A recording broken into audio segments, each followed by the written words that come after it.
ओम शांति।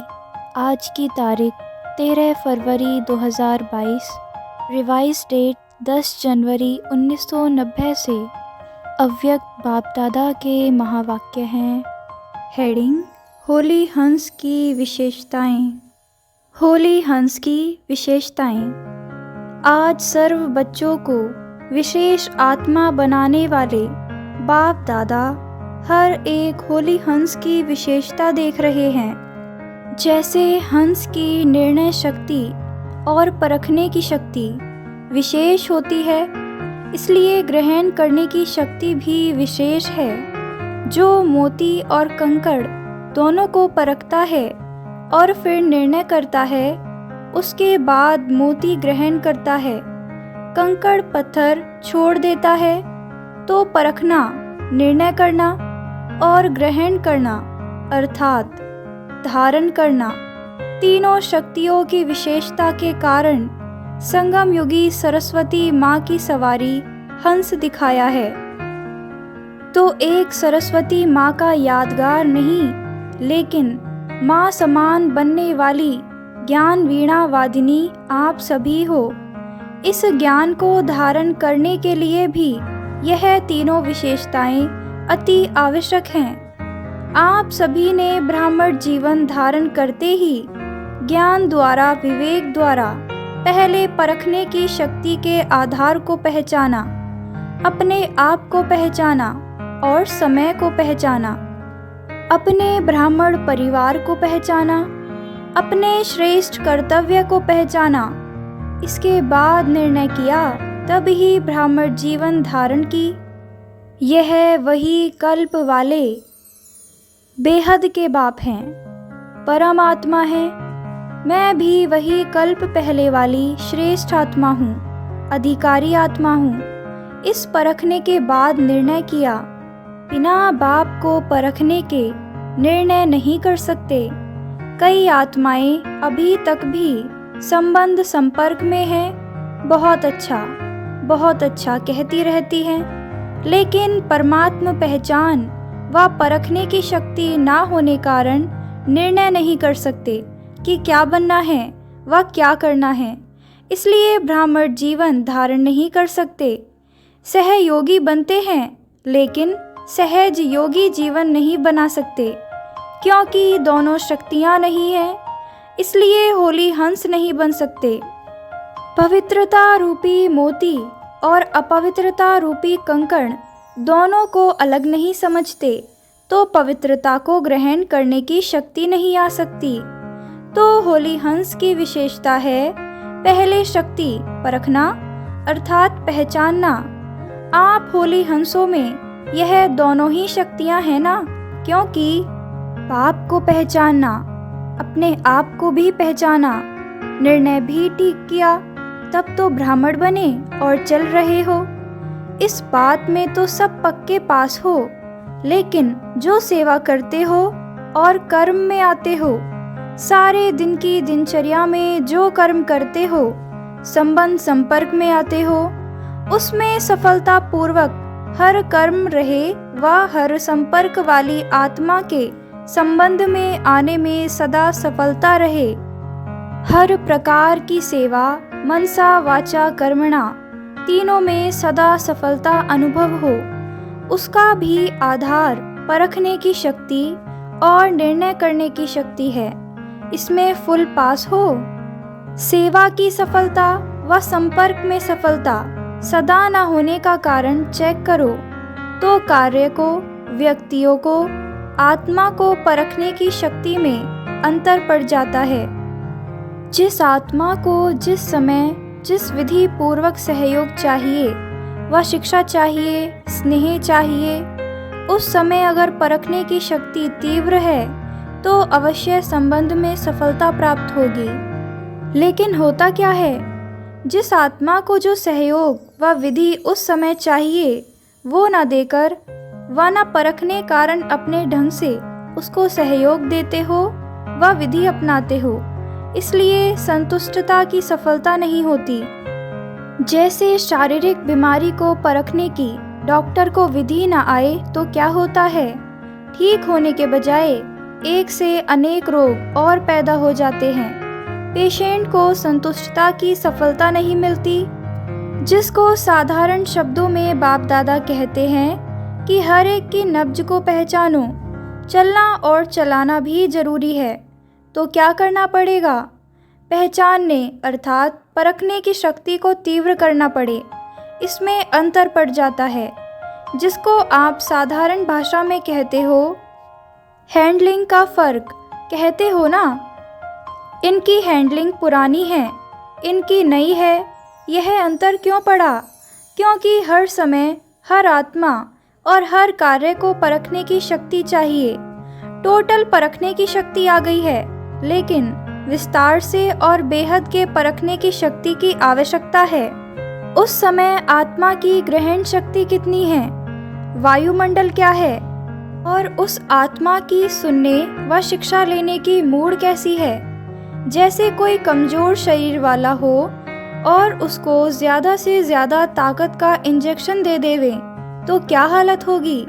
वह तो heart fail हो जाएगा, शांति में चला जाएगा। ऐसे अगर संबंध में आने वाली आत्मा कमज़ोर है, आत्मा में हिम्मत नहीं है, लेकिन आप उसको शिक्षा का डोज देते जाओ, उसका मूड, समय, वायुमंडल परख न सके तो रिजल्ट क्या होगी? एक तो दिल शिकस्त हो जाएगा और शक्ति ना होने कारण ग्रहण नहीं कर सकेगा और ही जिद और सिद्ध करने में उछलेगा।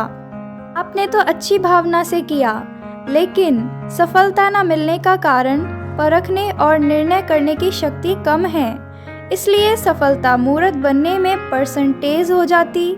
तो सारे दिन के कर्म और संबंध में परखने के शक्ति की आवश्यकता हुई ना। इसलिए शिक्षा भल दो, लेकिन सब बातों को परख कर फिर कदम उठाओ।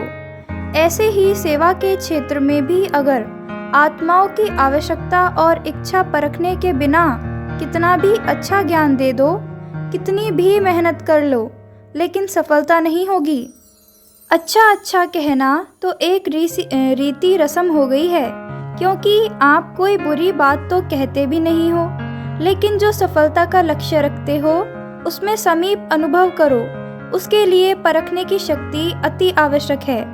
जैसे कोई मुक्ति का इच्छुक है और उसको आप जीवन मुक्ति और मुक्ति दोनों भी दे दो, लेकिन वह रुचि नहीं रखेगा।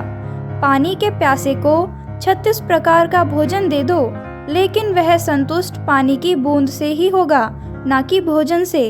तो मुक्ति के इच्छुक को परखकर अगर उसको मुक्ति के बारे में स्पष्टीकरण देंगे तो उसकी इच्छा भी बढ़ेगी और जीवन मुक्ति में परिवर्तन भी हो जाएगा।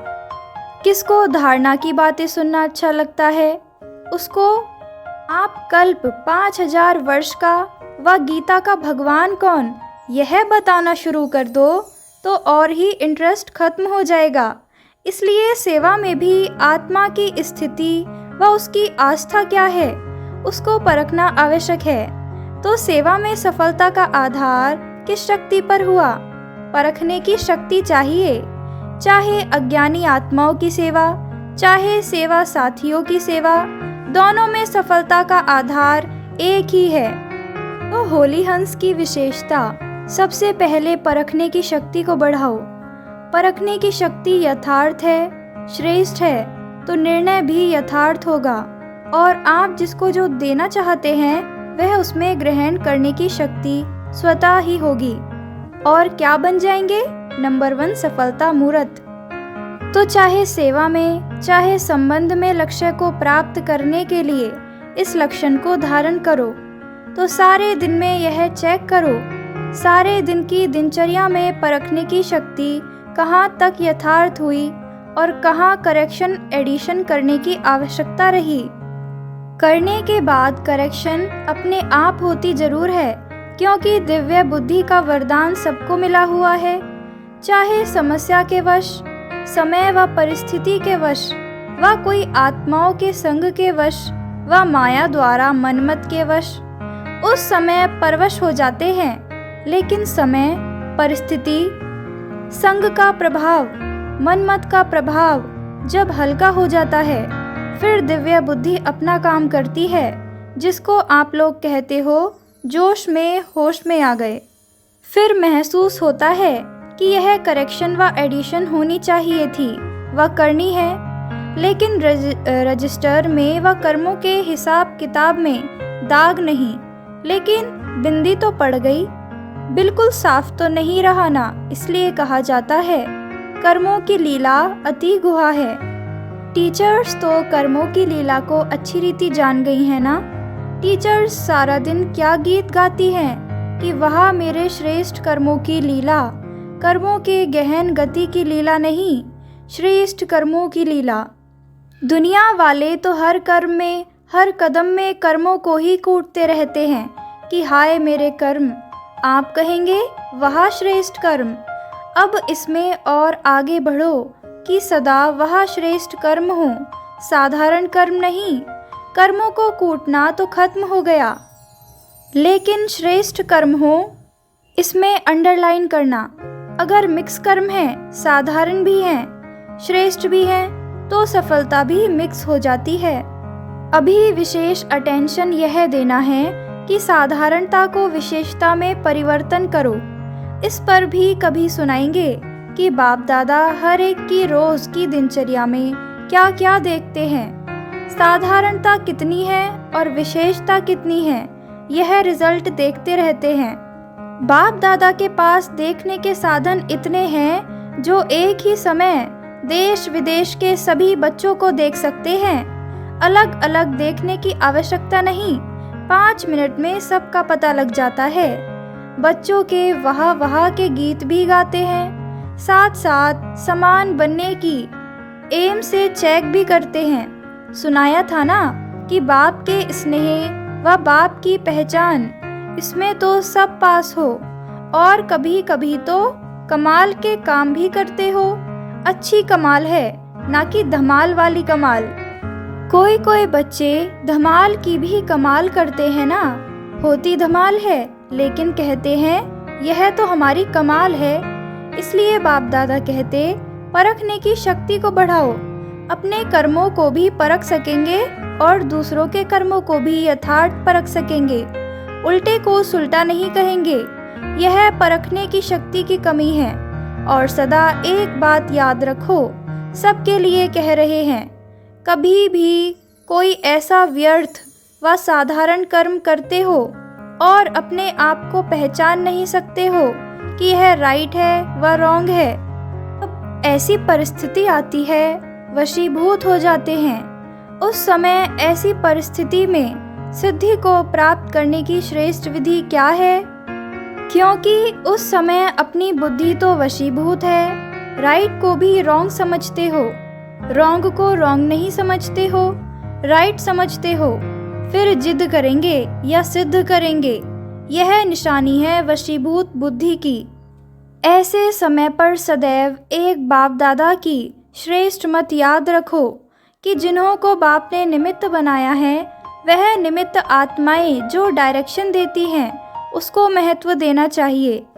उस समय यह नहीं सोचो कि निमित्त बने हुए शायद कोई के कहने से कह रही हैं, इसमें धोखा खा लेते हैं।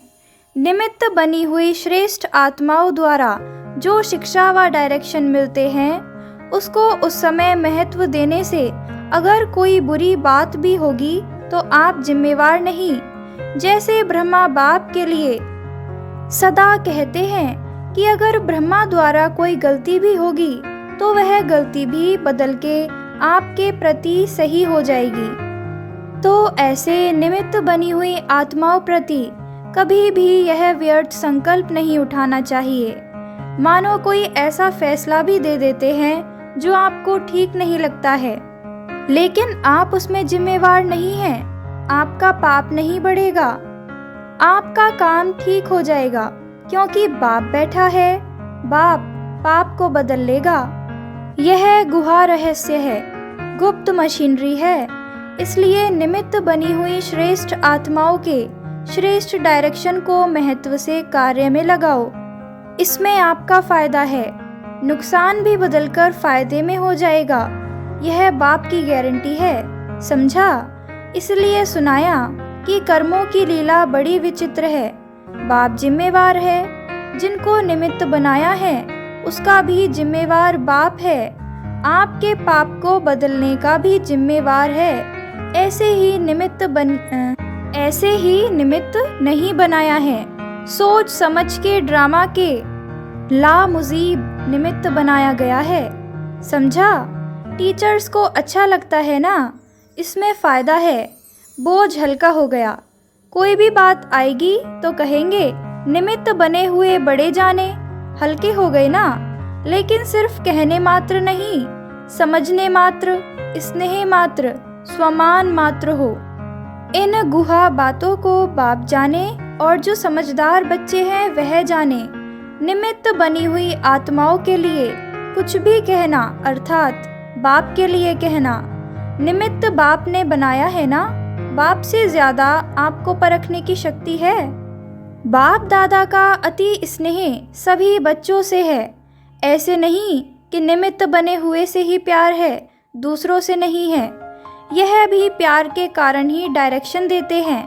प्यार नहीं होता तो कहते जैसे चल रहे हैं चलते रहें। जब इतनी हिम्मत रखी है और ब्राह्मण जीवन में चल रहे हो, उड़ रहे हो, तो छोटी सी कमजोरी भी क्यों रह जाए। यह है प्यार। प्यार वाले की कमी कभी देखी नहीं जाती है। यह है प्यार की निशानी। जिससे दिल का सच्चा प्यार होता है उसकी कमी को हमेशा अपनी कमी समझते हैं। अच्छा, कोई भी कार्य करो तो कभी भी कोई हलचल के वातावरण के प्रभाव में नहीं आओ। अपना प्रभाव डालो तो वह आपके प्रभाव में आ जाएंगे और दिल से यही निकलेगा कि सफलता हमारा जन्म सिद्ध अधिकार है। हिम्मत का बहुत महत्व है। कभी किसी बात में घबराओ नहीं। हजार भुजाओं वाले आप भी हो। बाप की हजार भुजाएं आपकी भी तो है ना।